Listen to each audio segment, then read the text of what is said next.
Krishna Krishna Krishna Hare Hare Hare Rama Rama Rama Hare Hare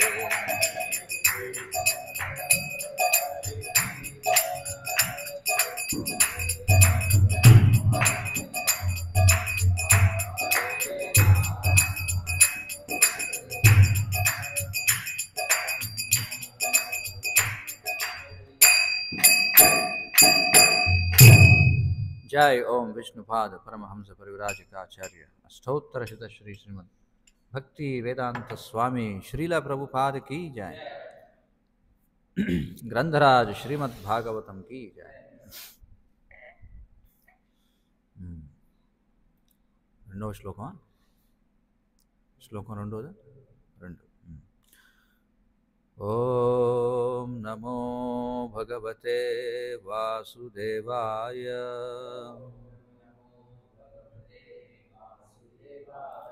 ఓం నమో భగవతే వాసుదేవాయ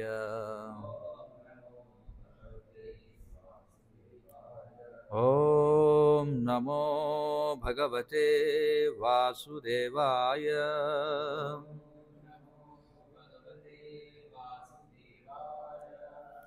శ్రీమద్భాగవతం 3వ స్కందం 33వ అధ్యాయం 2వ శ్లోకం. పదపాఠం చూద్దాం. దేవహూతి ఉవాచ అత అపి అజః అంతఃసలిలే శయానం భూత ఇంద్రియ అర్థ ఆత్మ మయం వపుః తే గుణప్రవాహం సత్ అశేష బీజం దద్యౌ స్వయం యత్ జఠర అబ్జ జాతః. దేవహూతిరువాచ అథాప్యజోంతః సలిలే శయానం భూతేంద్రియార్థాత్మమయం వపుస్తే గుణప్రవాహం సదశేషబీజం దధ్యౌ స్వయం యజ్జఠరాబ్జజాతః. దేవహూతిరువాచ అథాప్యజోంతః సలిలే శయానం భూతేంద్రియార్థాత్మమయం వపుస్తే గుణప్రవాహం సదశేషబీజం దధ్యౌ స్వయం యజ్జఠరాబ్జజాతః. దేవహూతిరువాచ అథాప్యజోంతః సలిలే శయానం భూతేంద్రియార్థాత్మమయం వపుస్తే గుణప్రవాహం సదశేషబీజం దధ్యౌ స్వయం యజ్జఠరాబ్జజాతః.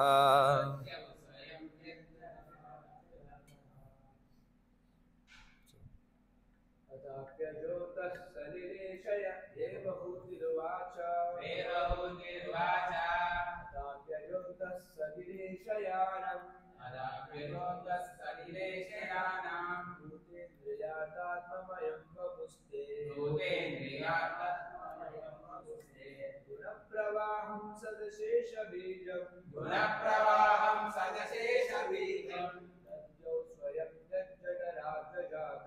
దద్యౌ స్వయం యజ్జఠరాబ్జజాతః. దేవహూతిరువాచ అథాప్యజోంతః సలిలే శయానం భూతేంద్రియార్థాత్మమయం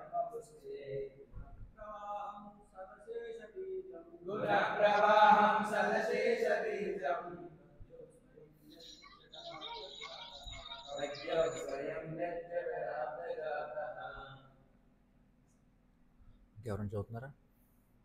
ఆన్లైన్లో ఎవరైనా చదువుతారా? దేవహూతిరువాచ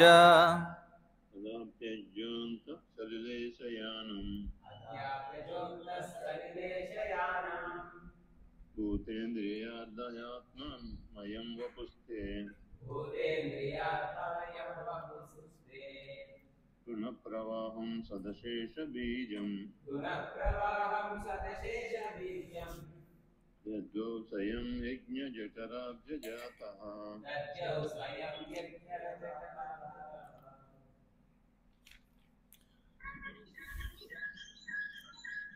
ఇంకెవరైనా చదువుతున్నారా ఆన్లైన్లో? ఓకే. ప్రతిపదార్థములు. దేవహూతి ఉవాచ. దేవహూతి పలికెను. అథ అపి ఇంకను. అజహ బ్రహ్మదేవుడు. అంతఃసలిలే జలమునందు శయానం శయనించి భౌతిక తత్వములను ఇంద్రియములను అర్థ ఇంద్రియార్థములను ఆత్మ మనస్సు మయం వ్యాపించియున్న వపుః దేహము తే నీ యొక్క గుణప్రవాహం త్రిగుణ ప్రవాహమునకు మూలము. సత్ ప్రకటము అశేష సమస్తపు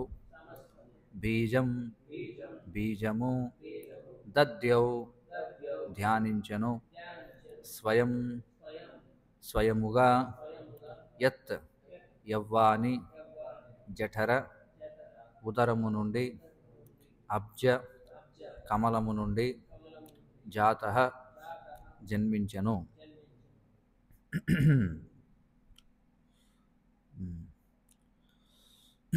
అనువాదం మరియు భాష్యము. కృష్ణ కృపామూర్తి శ్రీ శ్రీమద్ అభయచరణారవింద భక్తి వేదాంత స్వామి శ్రీల ప్రభుపాద ఇస్కాన్ సంస్థాపకాచార్య.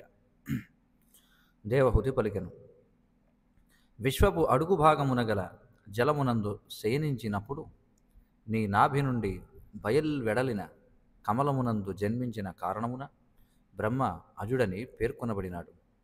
కానీ అతడును అనంత విశ్వములకు కారణమైన దేహము కలిగిన నిన్నే ధ్యానించెను.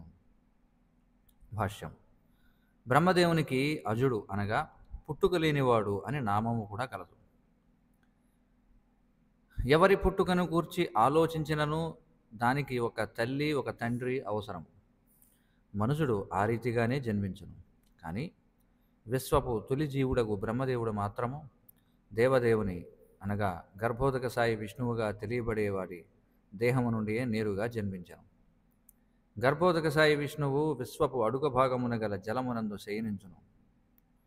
బ్రహ్మదేవుడు నిన్ను గాంచగోరినప్పుడు ధ్యానము చేయవలసి వచ్చినని దేవహూతి భగవానునితో పలుకుచున్నది. సమస్త సృష్టికి నీవే బీజము అని ఆమె పలికినది. ఇంకను ఆమె బ్రహ్మదేవుడు నీ నుండియే నేరుగా జన్మించినను పెక్కు సంవత్సరములు ధ్యానము కావించవలసి వచ్చనను అయినప్పటికీ నిన్ను ముఖాముఖి గాంచలేడు. విశ్వపు అడుగు భాగమున గల అనంత జలరాశి యందు నీవు శయనించి ఉన్నావు కనుకనే గర్భోదక సాయి విష్ణువుగా తెలియబడినావు అని పలికినది. భగవానుని ఘనమైన దేహపు స్వభావము సైతము ఈ శ్లోకమునందు వివరింపబడినది. ఆ దేహము దివ్యమైనది మరియు భౌతిక సంపర్కము లేనట్టిది. భౌతిక జగత్తు అతని దేహము నుండి ఉద్భవించినది. అనగా అతని దేహము భౌతిక సృష్టికి పూర్వమే నిలిచి ఉన్నట్టిది. సారాంశమేమనగా విష్ణు భగవానుని దివ్యదేహము భౌతిక తత్వములతో తయారు చేయబడినది కాదు. అది సమస్త జీవులకు మరియు ప్రకృతికి మూలమై ఉన్నది. ఆ ప్రకృతి ఆ దేవదేవుని శక్తియే. సమస్త జగత్తుకు ప్రకృతికి నీవే మూలాధారుడు కనుక సాంఖ్యతత్వమును తెలిపి నన్ను మాయా బంధము నుండి ముక్తురాలను చేయగలుగుట ఆశ్చర్యకర విషయం ఏమీనూ కాదు. కానీ నీవు నా గర్భమున జన్మించుట మాత్రము నిక్కముగా పరమాద్భుతమైనది. ఏలయన సమస్త సృష్టికి కారణుడవైనను కరుణతో నీవు నా పుత్రునిగా జన్మించితివి. ఈ విషయము అత్యంత అద్భుతమైనది. నీ దేహము సమస్త విశ్వములకు మూలమై ఉన్నది. అయినను నా వంటి సామాన్య స్త్రీ గర్భమున నీవు నిలిచితివి. ఇది నాకు విస్మయమును కలుగజేయుచున్నది అని ఆమె పలికెను. ఓం అజ్ఞానతిమిరాంధస్య జ్ఞానాంజనశలాకయా చక్షురున్మీలితం येन తస్మై శ్రీ గురవే నమః. హే కృష్ణ కరుణా సింధో దీనబంధో జగత్పతే గోపేశ గోపికా కాంత రాధా కాంత నమోస్తుతే. తప్త కాంచన గౌరాంగి రాధే వృందావనేశ్వరి వృషభానుసుతే దేవి ప్రణమామి హరిప్రియ. జయ శ్రీ కృష్ణ చైతన్య ప్రభు నిత్యానంద శ్రీ అద్వైత గదాధర శ్రీవాసాది గౌరభక్తవృంద. హరే కృష్ణ కృష్ణ కృష్ణ హరే హరే, హరే రామ రామ రామ హరే హరే. నమ ఓం విష్ణుపాదాయ కృష్ణ ప్రేష్టాయ భూతలే శ్రీమతే భక్తి వికాస స్వామినితి నామినే. నమ ఓం విష్ణుపాదాయ కృష్ణ ప్రేష్టాయ భూతలే శ్రీమతే భక్తి వేదాంత స్వామినితి నామినే. నమస్తే సారస్వతే దేవే గౌరవాణి ప్రచారిణే నిర్విశేష శూన్యవాది పాశ్చాత్య దేశతారిణి. జయ శ్రీ కృష్ణ చైతన్య ప్రభు నిత్యానంద శ్రీ అద్వైత గదాధర శ్రీవాసాది గౌరభక్త బృంద.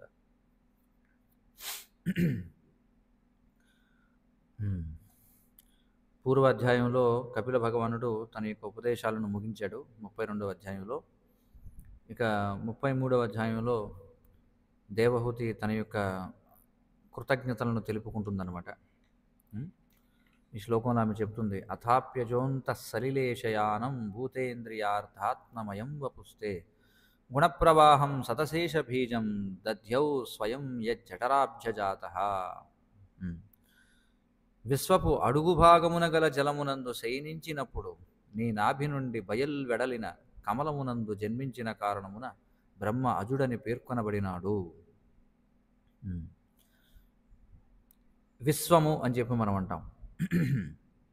ఈ విశ్వము అనేటువంటి మాట ఎందుకు వచ్చిందంటే, ఇది విష్ణువు. విష్ణువు అనేటువంటి పేరు ఎందుకు వచ్చిందంటే, ఆయన సర్వత్రా వ్యాపిస్తాడు కాబట్టి ఆయనని విష్ణువు అని చెప్పన్నాడు. ఆ ధాతువు నుండి విశ్వము అనేటువంటి పేరు కూడా వచ్చింది. అలాగే ఆయనకి వాసుదేవుడు అనేటువంటి పేరు కూడా ఉంది. వాసుదేవుడు అంటే అర్థం సర్వత్రా వసించి ఉండేవాడని, అంటే ఆయన లేనటువంటి ప్రదేశం లేదనమాట. విశేషం ఏమిటంటే సర్వత్రా ఆయన 3 విధాలుగా విస్తరించి ఉన్నాడు. సర్వత్రా ఏ విధంగా విస్తరించి ఉన్నాడు? మొదటి అవగాహన సర్వవ్యాపక బ్రహ్మముగా. అంటే ఏమిటా సర్వవ్యాపక బ్రహ్మము ఏ రూపంలో ఉంది? భూమిరాపో నలో వాయు కమ్మనో బుద్ధిరేవచ అహంకార ఇతి యమ్మే భిన్న ప్రకృతి రష్టదా. చూడండి, అతడి యొక్క భిన్నమైనటువంటి ప్రకృతి 8 రకాల మూలకాలను కలిగి ఉంది. భూమి, నీరు, అగ్ని, వాయువు, ఆకాశము, మనసు, బుద్ధి, అహంకారం. ఈ 8 చేత గోచరమైనటువంటి జగత్తంతా కూడా విస్తరించి ఉంది. అంటే మన కన్నిటికి కనిపించేవి అంతా కూడా భగవంతుని యొక్క 8 పదార్థాల యొక్క విస్తరణ.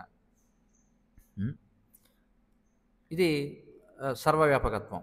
అందుకే ఆయనని వాసుదేవుడు అన్నారు. ఒకటి అంటే తన భౌతిక ప్రకృతి, భిన్న ప్రకృతి, భిన్నామే ప్రకృతి రష్టద అన్నాడు కదా, తన భిన్న ప్రకృతి ద్వారా అంతటా కూడా విస్తరించి ఉన్నాడు. రెండవది పరమాత్మగా, అండాంతరస్థ పరమాణుచయాంతరస్థం. చూడండి, ఈ యొక్క బ్రహ్మాండం, ఈ విశ్వాన్నే బ్రహ్మాండం అని కూడా అంటాం. ఈ బ్రహ్మాండంలో మళ్ళీ ఆయన, ఈ బ్రహ్మాండానికి పరమాత్మ ఎవరు? బ్రహ్మాండానికి పరమాత్మ ఎవరు? గర్భోదక సాయి విష్ణువు. చూడండి, ఆయన ఈ బ్రహ్మాండంలో ప్రవేశించిన తరువాతనే ఇది క్రియాశీలకంగా మారింది, అంటే యాక్టివేట్ అయింది. దాన్ని క్రియాశీలకం అని చెప్పి అంటాం. అలాగే ప్రతి జీవి యొక్క, ఈ విశ్వంలో ఉన్నటువంటి ప్రతి జీవి యొక్క హృదయంలో ఆయన పరమాత్మగా విస్తరించాడు. మళ్ళీ అలాగే ప్రతి అణువులోకి మళ్ళీ ఆయన ప్రవేశించాడు పరమాత్మగా. అంటే సర్వత్రా బాహ్యమున ఆయనే విస్తరించి ఉన్నాడు, సర్వత్రా లోపల మళ్ళీ పరమాత్మగా ఆయనే ఉన్నాడు. మళ్ళీ ఈ రెండింటికి విడిగా మళ్ళీ ఈ విశ్వపు అడుగు భాగున ఉన్నటువంటి నీటిలో మళ్ళీ ఆయన గర్భోదక సాయిగా శయనించి ఉన్నాడు. చూడండి, అంటే భగవంతుని యొక్క ఈ 3 తత్వాలు అన్ని చోట్ల మనం చూడొచ్చు అనమాట.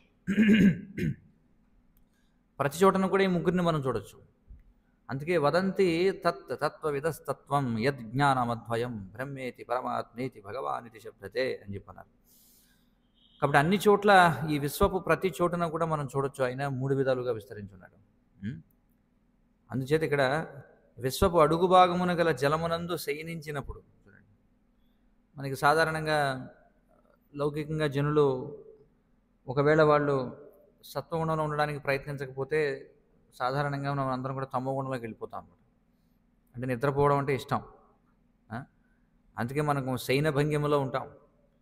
తల్లి యొక్క గర్భంలో 10 మాసాల పాటు శయన భంగిమలో ఉంటాం.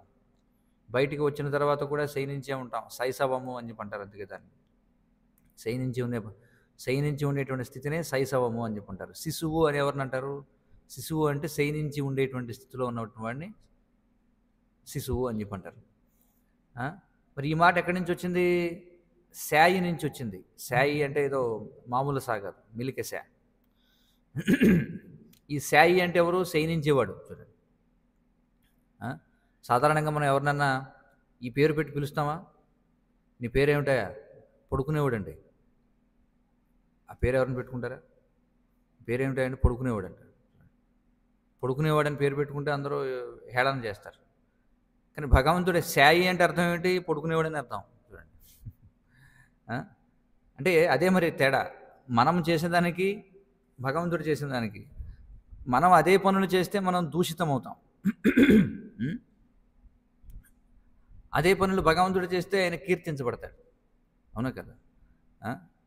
కాబట్టి ఆయనని శాయి అని చెప్పి పిలుస్తాం. శాయి అంటే శయనించి ఉండేవాడని. మరి ఆయన శయనానికి మన శయనానికి ఏమిటంటే తేడా? ఆయన శయనించి అన్ని పనులు చేయగలడు. కానీ మనం శయనిస్తే మనం ఏ పని కూడా చేయలేం. ఎందుకంటే ఆయన శయనం మన శయనం తేడా ఏమిటి? ఆయన శయనం అది దివ్యమైనటువంటి శయనం అన్నమాట. దానిని యోగ నిద్ర అని చెప్పి అంటారు. ఎందుకంటే ఆయన శయనించి ఉన్నప్పటికీ ఆయన ఎప్పుడు కూడా జాగరూకంగానే ఉంటాడు. చూడండి, అలాంటి అవస్థ గురించి మనకు కూడా కొంచెం సమాచారం ఉంది. ఎలాగంటే మన వాళ్ళు కూడా మనం చూస్తుంటాం. భాగవతం ప్రవచనంలో చాలామంది శయనిస్తూనే అన్నీ వింటూ ఉంటారనమాట. అంటే అలర్ట్గా నిద్రపోతారనమాట. అంటే ఏమిటి? గబుక్కునే ఉన్న ప్రశ్న అడిగినా టక్మని చెప్పగలిగే విధంగా నిద్రపోతారు. ఆ విధమైనటువంటి మరి విష్ణువు యొక్క శయనం ఎలాంటిదంటే ఆయన శయనిస్తూనే ఉంటాడు అర్ధనిమీళిత నేత్రములతో అని చెప్పంటారు. అంటే పూర్తిగా తన కళ్ళు మూసుకోడు. అర్ధనిమీళిత నేత్రములతో ఆయన శయనించి ఉన్నప్పటికీ కూడా అన్ని పనులు చేస్తూ ఉంటాడు. సాధారణంగా మనం బయట చెప్తూ ఉంటాం, పడుకుంటే పనులు అవుతాయా అని చెప్పి. కానీ విష్ణువు పడుకుంటేనే పనులు అవుతాయి. అందుకే ఆయన శాయి అని చెప్పన్నాం. ఎక్కడ శయనిస్తున్నాడు ఆయన? గర్భోదక సముద్రంలో. చూడండి, గర్భోదకం అనే పేరు ఎందుకు వచ్చిందంటే ఆయన గర్భం నుంచి వెలువడింది కాబట్టి గర్భోదకము. ఉదకము అంటే నీరు అని అర్థం. గర్భము నుండి వెలువడినటువంటి నీరు కాబట్టి గర్భోదకము. తన గర్భము నుండే వెలువడినటువంటి నీటిలో శయనిస్తాడు కాబట్టి గర్భోదక శాయి అని చెప్పన్నారు. ఎవరైనా? విష్ణువు స్వయంగా. మరి ఆయన యొక్క నాభి నుండి ఏం బయటకు వచ్చింది? కమలము బయటకు వచ్చిందనమాట. అంటే భగవంతునికి స్త్రీతో సంబంధం లేదనమాట. సంతానాన్ని ఉత్పన్నం చేయడం కోసం ఆయన స్త్రీతో కలవాల్సినటువంటి అవసరం లేదు. అది ఆయన వరకే కాదు, మనం మహా గొప్ప మహర్షులను కూడా మనం చూడొచ్చు శాస్త్రాల్లో. ఎప్పుడైతే అనేక మంది సంతానం లేదని చెప్పి కొంతమంది రాజర్షులు యజ్ఞములు తపస్సులు చేసినప్పుడు అప్పుడు వారికి ఎవరో ఒక దివ్య పురుషుడు వచ్చి వారికి ఏదో ఒక పండు ఇవ్వడమో, లేకపోతే ఒక ఋషి ఏదైనా పండు ఇవ్వడమో, లేదా ఒక పాయసం ఇవ్వడం. చూడండి, అలాంటి వాటిని స్వీకరించడం ద్వారా గర్భాన్ని ధరించిన వాళ్ళు ఉన్నారు చాలామంది. అంటే అత్యంత దిగువ స్థాయిలోనే స్త్రీ పురుష దేహాలు అవసరం జీవుని ఉత్పన్నం చేయడం కోసం, అంటే జీవుకు ఒక శరీరాన్ని ఇవ్వడం కోసం. కానీ అంతకంటే ఉన్నతమైనటువంటి విధానాలు కూడా ఉన్నాయి. స్త్రీ పురుష సంబంధం లేకుండా కూడా శిశువుల్ని కనేటువంటి అవకాశాలు ఉన్నాయి. కాబట్టి బ్రహ్మదేవుడు ఇక్కడ ఆయన యొక్క నాభి నుండి బయటకు వచ్చాడు. ఏ విధంగా బయటకు వచ్చాడు? ఏ విధంగా అయితే మనకి పంకజం అంటే ఏంటి? పంకజం అంటే పద్మం. పంకజం అని ఎందుకన్నారు? పంక అంటే బురద అని అర్థం. జ అంటే పుట్టినది, బురద నుంచి పుట్టినటువంటిది. ఏ విధంగా అయితే పద్మ ఆ విధంగా ఉద్భవిస్తుందో అలాగే ఆయన విష్ణువు యొక్క నాభి నుండి ఆయన ఉద్భవించాడు. మరి ఆయన కేవలం తండ్రి నుంచి మాత్రమే వచ్చాడు. అందుకే ఆయనకి అజుడు అనేటువంటి పేరు ఉంది. అంటే జన్మ లేనటువంటి వాడు. ఎలాంటి జన్మ లేనివాడు? మనలాంటి జన్మ లేనటువంటి వాడు. మరి భగవంతునికి కూడా అజుడు అనేటువంటి పేరు ఉంది. ఎందుకంటే భగవంతుడు కూడా మనలాంటి జన్మను పొందడు. అందుకని బ్రహ్మదేవుని అజుడు అని చెప్పన్నారు. కానీ అతడు కూడా అనంత విశ్వములకు కారణమైన దేహము కలిగిన నిన్నే ధ్యానించాడు. మరి ఆ బ్రహ్మదేవుడు కూడా ఎవరిని ధ్యానిస్తుంటాడు ఎల్లప్పుడూ? గోవిందమాది పురుషం తమహం భజామి అని అన్నాడు. ఆ గోవిందుడు ఆది పురుషుడైనటువంటి గోవిందుడిని ఆయన ఎప్పుడు కూడా భజామి, ఎప్పుడు కూడా సేవిస్తూ ఉంటాడనమాట. మరి బ్రహ్మదేవుడు ఏదైతే ద్వితీయ సృష్టి చేస్తాడో అదంతా కూడా భగవంతుని యొక్క సేవగా చేశాడు. ఇది మనం అర్థం చేసుకోవాలి. మనం భాష్యంలోకి వెళ్ళినట్లయితే ప్రభుపాదులు ఏమని వివరిస్తున్నారు? అదే విషయాన్ని ఇక్కడ వివరిస్తున్నారు. బ్రహ్మదేవునికి అజుడు అనే నామం కూడా ఉంది. చూడండి, పుట్టుక లేనివాడు అని చెప్పి. అది ఇక్కడ చెప్తున్నారు. చూడండి, ఎవరి పుట్టుక గురించి ఆలోచించినా దానికి ఒక తల్లి ఒక తండ్రి అవసరం.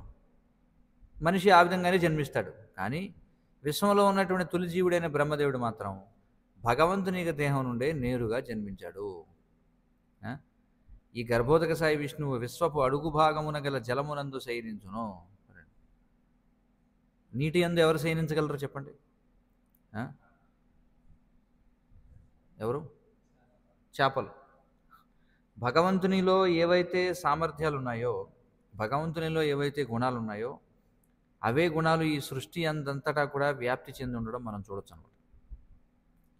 భగవంతుడు అనంత కళ్యాణ గుణనిధి అని చెప్పి అంటాం. మరి ఆయన యొక్క కళ్యాణ గుణాలు ఏవైతే ఉన్నాయో అవి ఆయన యందు కళ్యాణ గుణాలు. కానీ ఎప్పుడైతే ఈ 84 లక్షల జీవరాశులు ఆయన నుండి వెలువడతారో, ఈ 84 లక్షల జీవరాశుల్లో ప్రతి జీవరాశిలోనూ కూడా భగవంతుని యొక్క గుణాలలో ఏదో ఒకటి ఉంటుంది. మనం గమనించినట్లయితే మీరు ఏ జీవైనా తీసుకోండి, ప్రతి జీవి కూడా భగవంతుని యొక్క అనంతమైనటువంటి గుణాలలో ఏదో ఒక గుణాన్ని కలిగి ఉంటుంది మనం చూడవచ్చు. ఉదాహరణకి సాలీడు చూసుకున్నట్లయితే దానికి ఊర్ణనాభి అనేటువంటి పేరు ఉందన్నమాట. సాలీడు సంస్కృతంలో.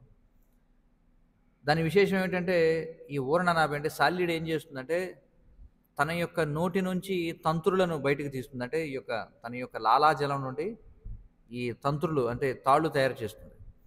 తాళ్ళు తయారు చేసి ఏం చేస్తుంది? దానితో ఒక గూడు అల్లుతుంది. అల్లిన తర్వాత ఆ గూడెను తానే పోషిస్తుంది. పోషించడం అంటే ఏమిటి? తన నోట్లోంచి తీస్తుంది, ఒక గృహాన్ని తయారు చేసుకుంటుంది. అందులో కొంతకాలం పాటు కార్యక్రమాలు చేస్తుంది. అంటే దాని యొక్క ఆహారాన్ని ఉత్పత్తి చేయడం, సంతానోత్పత్తి చేయడం అనేది చేస్తుంది. మళ్ళీ అంతిమంగా ఎప్పుడైతే అవసరం తీరిపోతుందో మళ్ళీ దాన్ని తన నోట్లోకి తీసేసుకుంటుంది మొత్తం. మళ్ళీ ఈ తయారైనటువంటి ఏదైతే ఈ ఈ సాలి ఏదైతే గూడు ఏదైతే ఉందో, సాలి గూడు, అదంతా కూడా మళ్ళీ ఏం చేస్తుంది? తన నోట్లోకి తీసేసుకుంటుంది. మరి ఖచ్చితంగా ఇదే విధంగా భగవంతుడు కూడా సృష్టిని చేస్తాడు మనం చూసినట్లయితే. అంటే ఈ సాలిగూడు తయారు కావడానికి ముందు సాలిపురుగు ఉంది కదా, ఉందా? అలాగే ఈ సృష్టి వచ్చిన తర్వాత అది కొన్నాళ్ల పాటు పోషించబడి అది లయమైపోయిన తర్వాత కూడా సాలిపురుగు ఉందా లేదా? ఉంది. అలాగే విష్ణువు కూడా ఈ సృష్టికి పూర్వము ఉన్నాడు, సృష్టి లయించిపోయిన తర్వాత కూడా ఆయన అలాగే ఉంటాడు. అది ఇక్కడ విషయం. కాబట్టి ఇలా ఇది ఒక గుణం మనం చూసినట్లయితే. ఇలాంటివి అనేకమైనటువంటి గుణాలు మనం ప్రకృతిని అధ్యయనం చేస్తే, ఈ జీవరాశులను మనం అధ్యయనం చేస్తే, అందుకే వీళ్ళు ఏం చేస్తారంటే ఈ డిస్కవరీ ఛానల్ వాళ్ళు, నేషనల్ జియోగ్రఫిక్ ఛానల్ వాళ్ళు, రకరకాల ఛానల్స్ వచ్చేసినాయి, యానిమల్ ప్లానెట్ అని. వీళ్ళందరూ ఏం చేస్తారంటే ఈ మనిషి కాకుండా ఇతర జీవుల్లో ఉన్నటువంటి గుణాలన్నిటి గురించి పరిశోధన చేస్తూ ఉంటారు. వారు చేసే పని అయితే కదా. అలాగే మనకి చూడండి, సముద్రాల్లో ఒక స్టింగ్ రే అనేటువంటి ఒక చేప ఉంటుందన్నమాట. ఆ స్టింగ్ రే అనేటువంటి చేప ఏం చేస్తుందంటే దాని తోక దానికి చివరన ఒక బాణం ముళ్ళులాగా ఉంటుందన్నమాట. దానికి ఏమైనా అపాయం కలుగుతుంది అనుకున్నప్పుడు ఏం చేస్తుంది? దాని తోకతో కొడుతుంది, వెంటనే అవతల వాడు షాక్ తగిలి చనిపోతాడు. చూడండి ఎంతటి శక్తి.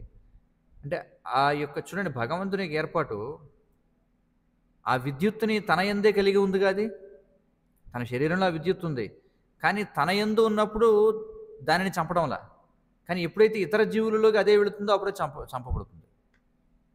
అదేనే కదా. ఇప్పుడు పాము చూడండి మీరు, పాములో విషం ఉంది.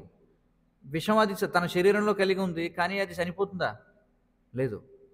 దాని శరీరం విషాన్ని ఉత్పత్తి చేస్తుంది, కానీ ఇదే విషయం ఇంకొక శరీరంలోకి వెళ్తే అది చనిపోతుంది. భగవంతుని సృష్టిలో మనం చూడొచ్చు అనమాట. కాబట్టి ఆ విధంగా ఆ చేపలో దానికి ఆ ఎలక్ట్రిసిటీ ఎలా వచ్చింది? ఒక అత్యంత ప్రముఖుడైనటువంటి ఒక వీడియోగ్రాఫర్ అలాగే సముద్రపు అడుగుడికి వెళ్ళి అతను వీటిని అన్నింటిని కూడా వీడియోలు తీస్తూ ఉండేవాడు అనమాట. వాడు అలాగే చనిపోయాడు. వెళ్ళి పట్టుకుందాం అనుకున్నాడు దాన్ని, అది తోకతో కొట్టేటప్పుడు చచ్చిపోయాడు వాడు. ఆ? అలాగే రాబందు మీరు చూడండి, రాబందు ఎక్కడో ఆకాశంలో కిలోమీటర్ పైన 2 కిలోమీటర్లు 3 కిలోమీటర్ల పైన ఎగురుతుంటాయి. అంత దూరం నుండి అవి ఎక్కడ శవం ఉందని చూడగలవు. చూడండి, టెలిస్కోప్ అనమాట. దానికి సహజంగానే టెలిస్కోప్ ఉంది దాని శరీరంలో. ఆ? ఇలా ప్రతి జీవి నుండి కూడా మనం చూడొచ్చు అనేక రకమైనటువంటి గుణాలు. ఉం? సరే, ఇప్పుడు ఈ బ్రహ్మదేవుడు తాను ఏ నాభి పద్మం నుంచి ఉద్భవించాడో ఆ పద్మం ఏమవుతుంది? పైకి వచ్చాక విచ్చుకుంటుంది. కాబట్టి ఈ అధోలోకాలు ఏవైతే ఉన్నాయో అవన్నీ కూడా కింద నీటిలో ఉన్నాయి. మరి వాటికి కింద ఎవరున్నారు అంటే గర్భోదక సాయి విష్ణు శయనించున్నాడు. కాబట్టి ఆయన యొక్క నాభి నుండి ఈ తామరతూడు బయటకు వచ్చింది. ఏ విధంగా అయితే పుష్పం నీటి పైకి వచ్చి విచ్చుకుంటుందో అలాగే ఈ బ్రహ్మకమలం కూడా పైకి వచ్చి విచ్చుకుంది. మరి బ్రహ్మదేవుడు తన మూలాన్ని కనుగొనాలనుకున్నాడు. అసలు నేను ఎక్కడి నుంచి పుట్టానని చెప్పి ఆయన సముద్రంలో దూకి ఏం చేశాడంటే ఈత కొట్టుకుంటూ కిందకి వెళ్ళాడనమాట. అసలు ఎక్కడ దీనికి మూలం ఉందని చెప్పి అలా ఎన్నో సంవత్సరాల పాటు ఆయన ఈది వెళ్ళినా సరే తన మూలాన్ని కనుగొనలేడు అనమాట. కాబట్టి మళ్ళీ ఆయన పైకి వచ్చి ఏం చేశాడు? అప్పుడు కూర్చొని ఏం చేశాడు? తపస్సు చేశాడు. చూడండి, ప్రభుపాదుల వారు ఆ శ్లోకానికి ఇచ్చిన భాష్యంలో ఏమంటారంటే, ఏ విధంగా అయితే బ్రహ్మదేవుడు ఏమి చేయాలో పాలు పోనప్పుడు, అంటే జీవితంలో ఎలాంటి నిర్ణయం తీసుకోవాలో తెలియనప్పుడు, అంటే ఏం చేయాలో తెలియనప్పుడు ఏం చేశాడు? తపస్సు చేశాడు. అందుకే మనం కూడా ఏమిటంటే మన జీవితంలో అనేక రకాల సందర్భాల్లో మనకు కూడా ఏం చేయాలో పాలుపోని పరిస్థితులు రావచ్చు అన్నమాట. అలాంటి సందర్భాలు వచ్చినప్పుడు మనం ఏం చేయాలంటే, ఎప్పుడైనా సరే సందిగ్ధావస్థలో ఉన్నప్పుడు, ఏమీ పాలుపోని సమయాల్లో మనం ఏం చేయాలంటే దిగులు చెందకుండా మనం తపస్సు చేయాలి. మనం కూడా చూడండి, అలాంటప్పుడు ఏం చేయాలంటే మనం ఏదైనా ఉపవాసం చేయడము, ఉపవాసం చేసి నామం ఎక్కువగా చేయడము, లేకపోతే భాగవత పారాయణం చేయడము, ఇలాంటివి చేస్తే అప్పుడు పరమాత్మ మనకి తిరిగి జ్ఞానాన్ని ఇస్తాడు. ఏం చేయాలి ఏం చేయకూడదు అనేటువంటి జ్ఞానాన్ని. కాబట్టి ఎన్నో సంవత్సరాలు తపస్సు చేసిన తర్వాతే బ్రహ్మదేవుడు కూడా ముఖాముఖి చూడగలిగాడు, లేకపోతే అది కూడా సాధ్యం కాదు. ఇక్కడ చెప్తున్నారు చూడండి, భగవానుని ఘనమైన దేహపు స్వభావం సైతం ఈ శ్లోకంలో వివరింపబడినది. ఈ దేహం ఎలాంటిది? దివ్యమైంది, భౌతిక సంపర్కం లేనటువంటిది. ఎందుకంటే భౌతికమైనటువంటి మనిషి నీటి అడుగున ఎలా ఉండగలడు అంతకాలం పాటు? భౌతిక జగత్తు అతని దేహం నుండి ఉద్భవించింది, అనగా అతని దేహము భౌతిక సృష్టికి పూర్వమే నిలిచి ఉన్నది. ఇది మనం చర్చించాము ఇందాక. సమస్త జీవులకు మరియు ప్రకృతికి మూలమై ఉంది. ఇది విష్ణు భగవానుని యొక్క దేహం. ఆ దేహం నుండే మనకి కావలసినటువంటి పదార్థాలను కూడా మనం స్వీకరిస్తున్నాం. అందుకే ఇక్కడ దేవహూతి ఏమని ప్రార్థిస్తుందంటే, సమస్త జగత్తుకు ప్రకృతికి నీవే మూలాధారుడవు. భగవద్గీతలో మనం చూడొచ్చు, చాలా స్పష్టంగా చెప్తున్నాడు కృష్ణుడు. బీజమ్మాం సర్వభూతానాం, కృష్ణుడు చెప్తున్నాడు, సకల జీవులకు నేనే బీజప్రదాతను. ఇంకా మరొక చోటనే ఉంటున్నాడు, పితాహమస్య జగతో మాతాధాత పితామహ అని చెప్పుకుంటున్నాడు. పిత అహం అస్య జగతో, అస్య జగతో అంటే ఏమిటి? ఈ జగత్తుకు అహం అంటే నేనే తండ్రిని, మాత తల్లిని కూడా నేనే అంటున్నాడు. ఎందుకంటే మరి ఆయన యొక్క నాభి నుండి కదా మనం అందరం కూడా వచ్చాం. అందుకే తల్లి ఆయనే, తండ్రి ఆయనే. అందుకే మనకు ఒక శ్లోకంలో భగవంతుని కీర్తిస్తారు, ఏమిటది? త్వమేవ మాత పితా త్వమేవ, త్వమేవ బంధు సఖాత్వమేవ, త్వమేవ శరణం మమ దేవదేవ అని చెప్పన్నారు. త్వమేవ మాత, నీవే తల్లివి, త్వమేవ పిత, నువ్వే తండ్రివి. అదే విషయం భగవద్గీతలో చెప్పండి. పితాహమస్య జగతో, మాత ధాత. చూడండి, ధాత అంటే ఏమిటి అర్థం? ధాత అంటే మనందరిని పోషించేటువంటి వాడు అనమాట. మాతా ధాత పితామహ, తాతను కూడా నేనే అని చెప్పుకుంటున్నాడు. తాత అయినే, తండ్రి అయినే, తల్లి అయినే అని చెప్పుకుంటున్నాడు. దాన్ని వివిధ విధాలుగా మనకి వ్యక్తీకరణ చేశారనమాట. త్వమేవ మాత పితా త్వమేవ, త్వమేవ బంధు. కృష్ణుడు ఏమంటున్నాడు భగవద్గీతలో? సుహృదం సర్వభూతానాం అని చెప్పుకుంటున్నాడు కదా, నేనే సుహృత్, శ్రేయోభిలాషిని అని చెప్పుకుంటున్నాడు. కాబట్టి మనం అర్థం చేసుకోవాలి ఏమిటంటే, త్వమేవ బంధు సఖాత్వమేవ, నీవే నా యొక్క స్నేహితుడివి కూడా. త్వమేవ శరణం మమ దేవదేవ అని చెప్పుకున్నారు, నీవే మాకు శరణు ఓ దేవదేవ. అని చెప్పి అంటున్నారు. కాబట్టి సమస్తము మన భౌతిక దేహంలో ఉన్నటువంటి మూలకాలు కావచ్చు, మన యొక్క ఆత్మ కూడా అన్నీ కూడా భగవంతుడి నుంచి ఉద్భవించినటువంటివే. ఆ? అన్నిటికీ మూలము ఆయనే అయి ఉన్నాడు. ఏ విధంగా అయితే మూలము నుండి ఉద్భవించిన దానిలో మూలము యొక్క లక్షణాలు ఉంటాయో, ఉంటాయి లేవా? బంగారు గని నుండి బంగారాన్ని మనం తీసుకుంటాం, అంటే ఉంగరం తయారు చేస్తాం. ఆ ఉంగరంలో దీని మూలానికి ఉన్న లక్షణాలు ఉన్నాయా లేవా? అలాగే మనందరికీ భగవంతుడు మూలం కాబట్టి మనలో ఉన్నటువంటి లక్షణాలన్నింటికీ కూడా మూలం ఎవరు? భగవంతుడే మనలో ఉన్నటువంటి లక్షణాలన్నింటికీ మూలం. మనలో ఉన్నటువంటి చెడు మంచి లక్షణాలన్నీ కూడా భగవంతుడి నుంచి వచ్చినవే. కానీ భగవంతునిలో మనలో అవి చెడు లక్షణాలుగా అయిపోతాయి, కానీ భగవంతుడిలో మాత్రం అవి కళ్యాణ గుణాలుగా ఉంటాయి. చూడండి, మంగళప్రదమైనటువంటి గుణాలుగా ఉంటాయి. అది మనం అర్థం చేసుకోవాలి. అదే దొంగతనం భగవంతుడు చేశాడు అనుకోండి, మనం పాడతాం, దాని మీద అష్టకమే ఉంది, చౌరాష్టకం అని. చూడండి, ఆయన ఎలాంటి దొంగ, ఆ దొంగ గురించి కీర్తిస్తారు. చూడండి, అర్థమవుతుంది కదా. మాఖన్ చోర్ అని చెప్పి అంటారు, లేదా నవనీత తస్కరుడు అని చెప్పి అంటాం. నవనీత తస్కర, కృష్ణుడికి పేరే ఏమిటంటే నవనీత తస్కర అని చెప్పి. లేదా గోపికల యొక్క వస్త్రాలను అపహరించినటువంటి వాడు. చూడండి, అది లౌకికమైనటువంటి వాళ్ళు ఎవరన్నా ఇలాంటి పనులు చేస్తే వాళ్ళు దూషితం అవుతారు, అవునా కదా. కానీ భగవంతుని యందు ప్రతిదీ కూడా దివ్యమే.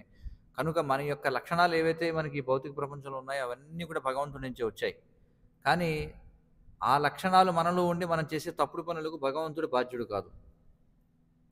భగవంతుని బాధ్యుడిని చేయగలమా? మనం చేయలేం. అర్థమవుతుంది కదా. ఆయనలో అన్నీ కూడా దివ్యముగా ఉంటాయి. అందుకే ఇక్కడ దేవహూతి ఏమని ప్రార్థిస్తుంది, సాంఖ్యతత్వమును తెలిపి నన్ను మాయాబంధం నుండి ముక్తురాలను చేయగలగడం ఆశ్చర్య విషయమేమి కాదు. నాకు ఆశ్చర్యం కలిగే దాని గురించి కాదు. నువ్వు నా యొక్క మాయాబంధములను తెంచి ఏదైతే చేసావో అది ఆశ్చర్యం కాదు. నాకు ఆశ్చర్యం కలిగించేది ఏమిటంటే నువ్వు నా యొక్క గర్భం నుండి జన్మించడం ఏదైతే ఉందో అది విశేషము అని చెప్పి చెప్తుంది. చూడండి, కానీ నీవు నా గర్భమున జన్మించడం మాత్రము నిక్కముగా పరమాద్భుతమైనది. ఎందుకంటే సమస్త సృష్టికి కారణుడవైనను కరుణతో నీవు నా పుత్రునిగా జన్మించితివి. భగవంతుడు ఎక్కడి నుంచి అయినా సరే ఆయన ఉద్భవించగలడు, అది విశేషం. ఇప్పుడు ఒక మర్రి చెట్టును మనం చూస్తాం, ఆ మర్రి చెట్టుకు మూలం ఏమిటి అంటే ఒక చిన్న బీజం. మరి ఇంత గొప్ప వటవృక్షం ఏదైతే ఉందో, ఇంత గొప్ప వటవృక్షం ఏదైతే ఉందో అది మళ్ళీ ఏం చేస్తుంది, ఒక చిన్న బీజముగా మారి ఏం చేస్తుంది, ఒక పండులోకి ప్రవేశిస్తుంది కదా. ఆ పండు మనం చూస్తే అనేక రకాల విత్తనాలు ఉంటాయి అందులో. అంటే మనం ఆశ్చర్యపోవచ్చు, ఇదేమిటి అంత అనంతమైనటువంటి భగవంతుడు ఆయన ఎలా ఒక గర్భంలో ప్రవేశించాడు అంటే ఆ లక్షణం సృష్టిలో మనం చూడొచ్చు కదా. సృష్టిలో కనిపిస్తుంది కదా అంత పెద్ద వటవృక్షం. ఇప్పటికీ మీరు ఎక్కడది ఏసియాటిక్ సొసైటీయా లేకపోతే ఏదో ఉంది ఒక కలకత్తా దగ్గర, అక్కడ మన దేశంలోనే అతిపెద్ద లేదా ప్రపంచంలోనే అతిపెద్ద మర్రి చెట్టు ఒకటి ఉందన్నమాట. అదొక ఊరంతా పాకిపోయినట్టుగా ఉంటుంది ఆ చెట్టు అంతా. మరి అంత పెద్ద చెట్టు ఏం చేస్తుంది, మళ్ళీ ఒక చిన్న బీజం అంటే దాని యొక్క సామర్థ్యాన్ని ఒక బీజంలో నిక్షిప్తం చేయగలుగుతుందా లేదా, మళ్ళీ దాని నుండి అంతర్గత వస్తుందా లేదా. ఈ విధంగా మనం అర్థం చేసుకోవాలి. అంటే ప్రకృతిని చూసి మనం భగవంతుని అర్థం చేసుకోవాలి. చూడండి, అర్థమవుతుంది కదా. అది మన యొక్క ఏం చెప్తాం, మన యొక్క సఫలీకృతం కావడం అనమాట. భగవంతుడి నుంచి ఏవైతే ఉద్భవించాయో వాటన్నిటినీ చూసి మనం భగవంతుడిని స్మరించగలగాలి. అది మన జీవనానికి సార్థకత. అందుచేత ఇక్కడ మనం ఈ విధంగా అర్థం చేసుకోవచ్చు. ఎందుకంటే సమస్త సృష్టికి కారణుడైనను కరుణతో నీవు నా పుత్రునిగా జన్మించావు. ఈ విషయం అత్యంత అద్భుతమైనది. నీ దేహము సమస్త విశ్వములకు మూలమయ్యున్నది, అయినా నా వంటి సామాన్య స్త్రీ గర్భమున నీవు నిలిచిదివి. పరమాత్మగా ఇప్పటికే ఉన్నాడు కదా ఆయన సకల జీవుల యొక్క హృదయాల్లో, ఉన్నాడా లేదా? పరమాత్మగా ఉన్నాడు, అది విశేషం కాదు. చూడండి, ఇక్కడ పరబ్రహ్మముగా అన్ని చోట్ల ఉన్నాడు, ఇప్పటికే పరమాత్మగా కూడా అందరిలోనూ ఉన్నాడు. కానీ ఇక్కడ దేవహూతి ఎందుకని విశేషంగా చెప్తుందంటే భగవంతుడు, ఈ రెండింటికి కూడా మూలమైనటువంటి భగవంతుడు వచ్చి స్వయంగా ఆమె యొక్క గర్భంలో ఉండడం అనేది విశేషం. ఇది నాకు విస్మయాన్ని కలగజేస్తుంది అని ఆమె పలికింది అనమాట. నాకు చాలా చాలా ఆశ్చర్యకరంగా ఉంది ఈ విషయం అని చెప్పి ఏమంటుంది. ఈ విధముగా ఆమె అంతిమంగా ఈ అధ్యాయంలో భగవంతుడిని కీర్తిస్తుందన్నమాట. క్రమక్రమంగా ఆమె ప్రార్థనలు చేసి కపిలునికి తర్వాత ఆమె ఏం చేస్తుంది? తపస్సులో నిమగ్నం అవుతుంది. అంటే కపిలదేవుడు అక్కడి నుంచి నిష్క్రమిస్తాడు ఆ ఆశ్రమం నుండి. మరి ఆమె కపిలదేవుని యొక్క రూపాన్ని అక్కడే అర్చించి మొత్తానికి ఆమె పరంధామాన్ని చేరుకుంటుందన్నమాట. హరే కృష్ణ. ఏమైనా ప్రశ్నలు సూచనలు ఉంటే చెప్పండి.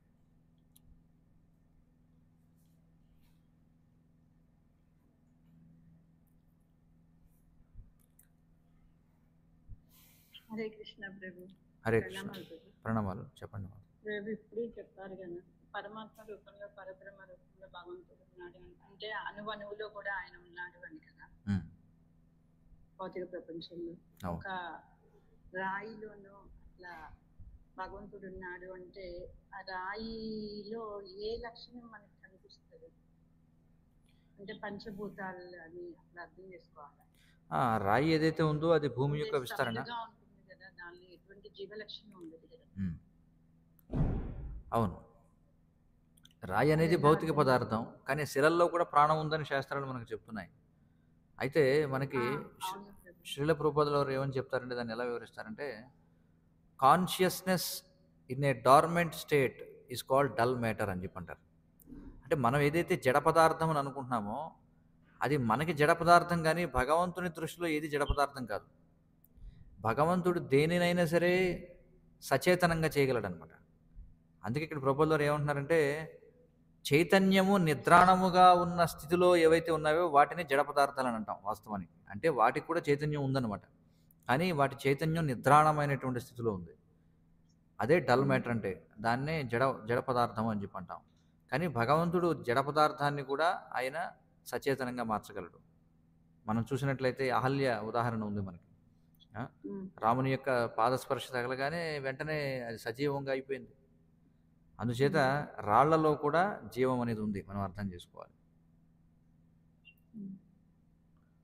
ఓకే ప్రభు. హరే హరే కృష్ణ. కృష్ణ. ఇంకెవరికైనా ప్రశ్నలు ఉన్నాయా?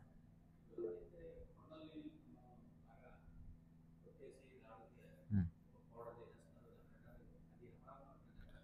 అంటే భగవత్ సంబంధమైనటువంటి కార్యాలకు వినియోగిస్తే అది అపరాధం ఏం కాదు. పూర్వం కూడా మరి వాటిని పగలగొట్టేవారు, కొండల్ని. దేనికోసం పగలగొట్టేవారు? ఆలయాలు నిర్మించడం కోసం, లేదా రాజమందిరాలను నిర్మించడం కోసం వాడేవారు.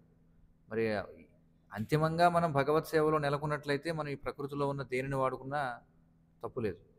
కానీ భగవంతుని సేవించకుండా మనం ఇంద్రియ భోగం కోసం దేనిని వాడినా మనం యజ్ఞార్థాత్ కర్మణ్యత్ర లోకోయం కర్మబంధన అంతే. భగవత్ సేవ కోసం వాడకపోతే ఏదైనా సరే నేరం అవుతుంది. మరొకరు ఎవరు చేయెత్తారు? చెప్పండి మీ ప్రశ్న. సుభద్ర మాతాజీ ఎవరు? హరే కృష్ణ ప్రభుజీ. హరే సాధారణం కృష్ణ. ప్రణామం. ప్రభుజీ, ఫస్ట్ ఒక విషయం చెప్పాలనుకుంటున్నా. ఆ. మీరు ఇప్పుడు అన్నారు కదా, ప్రకృతిని చూసి భగవంతుడిని మనం అర్థం చేసుకోవచ్చు అని చెప్పి. అవును. మీరు చేసే షార్ట్స్ అన్ని అలాగే ఉంటున్నాయి ప్రభుజీ. అందుకు ధన్యవాదాలు అందరి తరఫున. హరే ఆ కృష్ణ. కోతి గురించి కానీ, లేకపోతే సైకిల్ కానీ, ఒక చిన్న పురుగు ఆకుకి వేలాడబడి ఎలా ఉంది అని చెప్పి కానీ, అవును. సంపింగి పువ్వును చూసి చైతన్య మహాప్రభు కలర్ అని కానీ, ఈ మధ్య మీరు ఒరిస్సా వెళ్ళినప్పుడు కొన్ని వీడియోస్ చేశారు నదీ ప్రవాహం దగ్గర. అక్కడ చెప్పే మీ ఉపమానాలన్నీ కూడాను ఈ విషయానికి సంబంధించినవి గానే కనిపిస్తున్నాయి. అవును. Thank you so much Prabhuji. Hare Krishna. ఇప్పుడు నా ప్రశ్న ఏదైతే ఉందో అది ఈ లెక్చర్ కి సంబంధించింది కాదు, అడగొచ్చు అంటారా? అడగండి, పర్వాలేదు. ప్రభుజీ, మనము తమలపాకు వాడం కదా ప్రభుజీ. అవును. సో అందుకు అయితే తమలపాకు ఎందుకు వాడమంటే దేవతలకు సంబంధించింది అని చెప్తున్నారు. సో అది కరెక్టేనా? ఒకసారి పూరి ధామ్ వెళ్ళినప్పుడు అక్కడ ఒక టెంపుల్, కృష్ణుని టెంపుల్లోనే ఏదో టెంపుల్లో ప్రసాదం అని చెప్పి తమలపాకుతో చేసినదే ఇచ్చారు. అలాంటప్పుడు మనం స్వీకరించవచ్చా? చూడండి, తమలపాకు ఖచ్చితంగా ఆయుర్వేద శాస్త్రంలో అది ఔషధంగా, అంటే జీర్ణం చేసేటువంటి సాధనంగా చెప్పబడింది. దానిని ఖచ్చితంగా కృష్ణుడికి సమర్పించవచ్చు. అయితే చైతన్య మహాప్రభు దానిని స్వీకరించలేదు కాబట్టి చైతన్య మహాప్రభు కూడా దాన్ని భగవంతునికి సమర్పించవచ్చు. కానీ చైతన్య మహాప్రభు దానిని స్వీకరించలేదు కాబట్టి మన బ్రహ్మమత్వ గౌడీ వైష్ణవ సాంప్రదాయంలో మనం తాంబూలాన్ని స్వీకరించాం. కానీ ఇతర వైష్ణవ సాంప్రదాయాలు అన్నింటిలోనూ కూడా తాంబూలాన్ని స్వీకరిస్తారు. ఒకవేళ ఎవరికైనా జీర్ణ సంబంధమైనటువంటి సమస్య ఉంటే వారు తమలపాకును ఔషధంగా స్వీకరించవచ్చు. అర్థమవుతుంది కదా, అదేమి విధి నియమాలని ఉల్లంఘించినట్టు కాదు.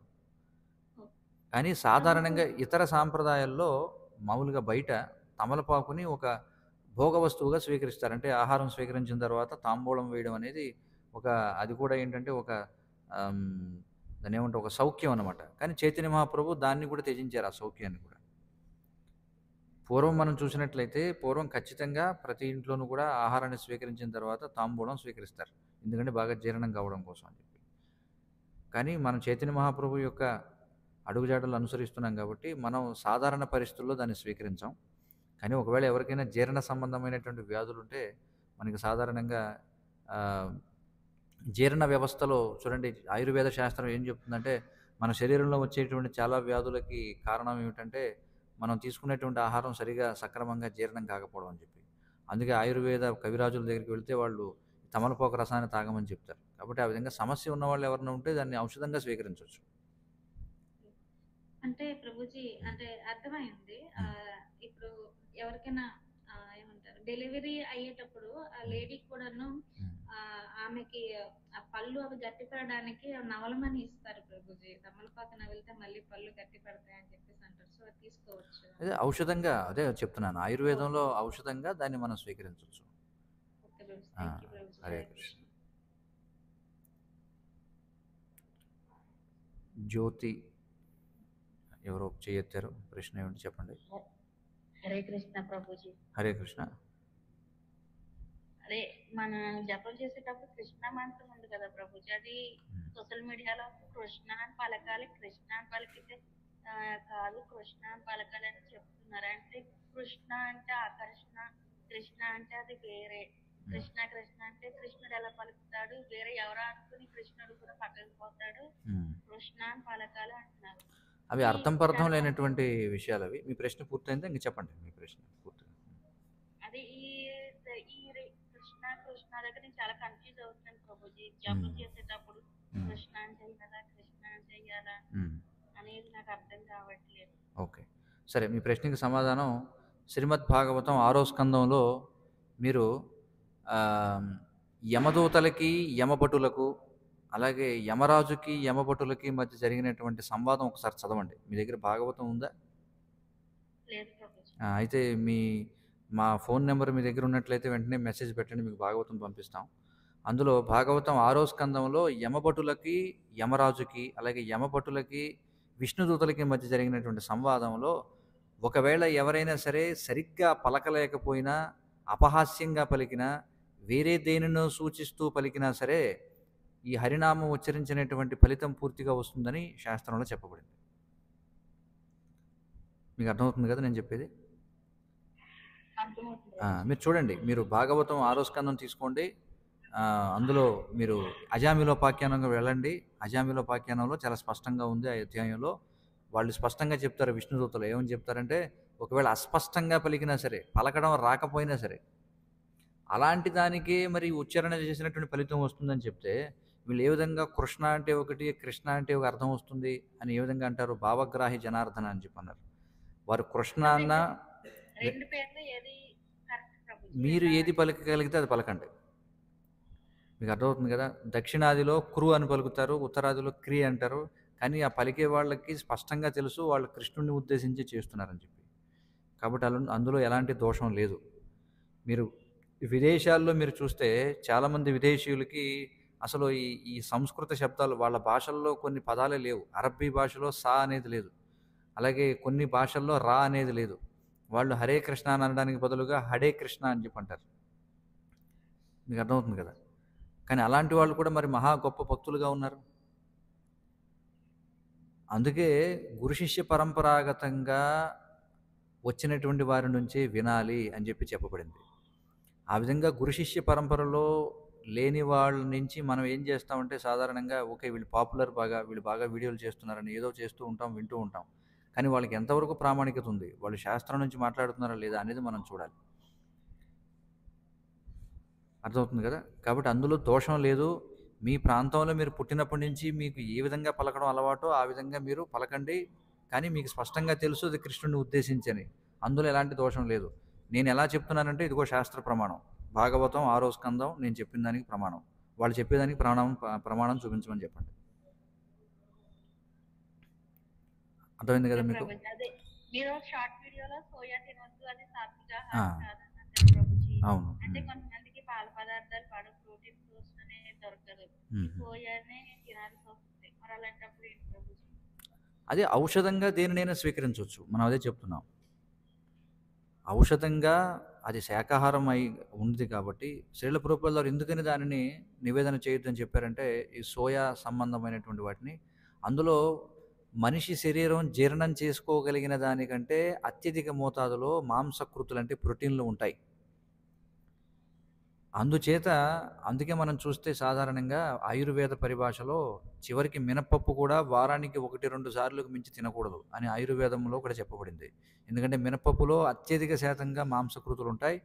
కానీ ఎవరైతే మానవ జీవిత లక్ష్యం తెలిసినటువంటి వాళ్ళు ఉగ్రకర్మ చేయాల్సిన అవసరం లేదు కాబట్టి అలాంటి వారికి అంత ఎక్కువ మోతాదులో ప్రోటీన్ అనేది అవసరం లేదు.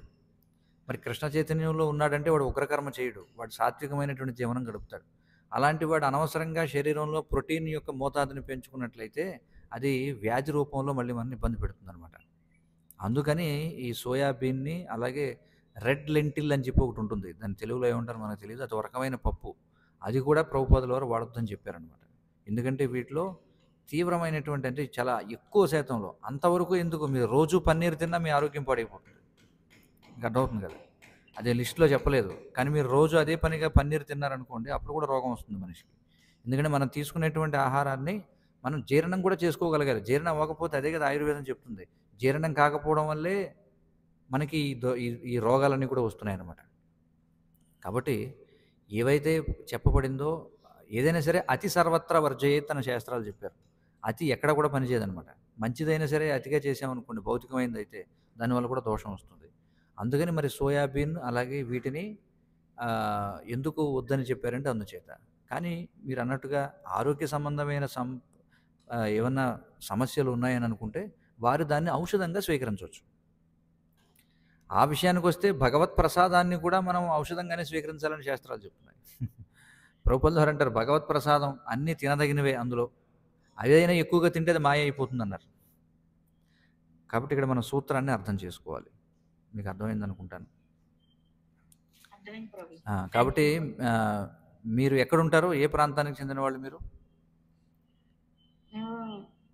హైదరాబాద్ ప్రభుజీ. సరే, మీరు మాకు మెసేజ్ పెట్టండి, మీకు మేము భాగవతం పంపిస్తాం.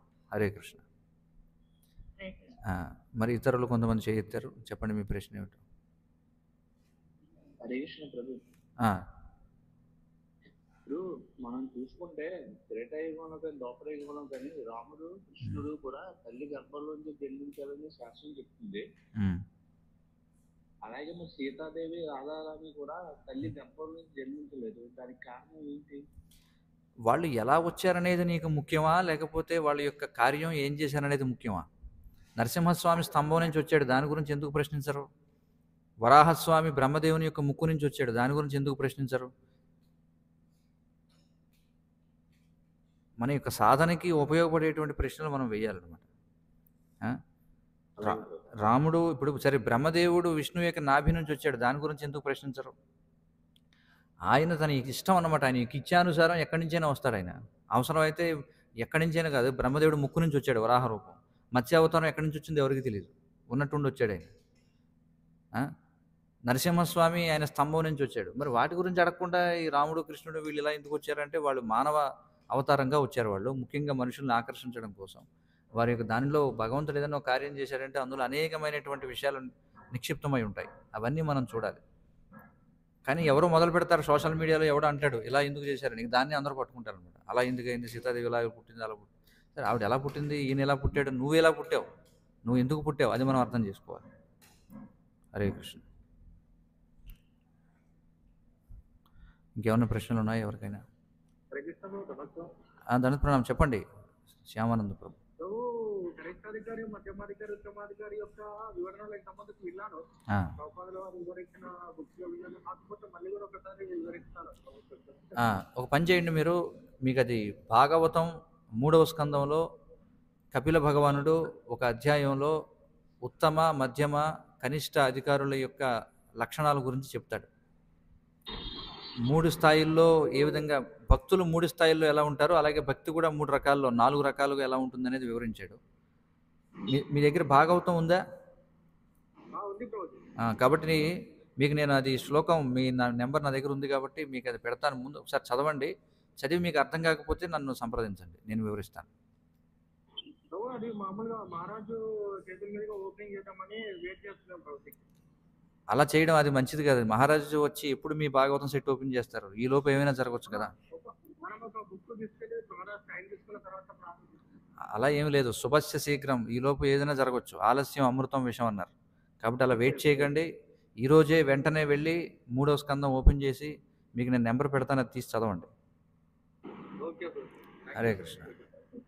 ఆల్రెడీ ఆధ్యాత్మిక గురువు ఎప్పుడైతే మీకు దీక్షనిచ్చారో ఆ రోజే మీకు సంబంధించినవన్నీ కూడా ఆయన ఓపెన్ చేశారు. కాబట్టి వేరే సమయం కోసం వేచి చూడాల్సిన అవసరం లేదు. హరే కృష్ణ. సరే, ఇంతటితో ఈనాటి చర్చ ముగిద్దాం. గ్రంథరాజ్ శ్రీమద్ భాగవతం కీ జయ. జగద్గురు శ్రీల ప్రభుపాద కీ జయ.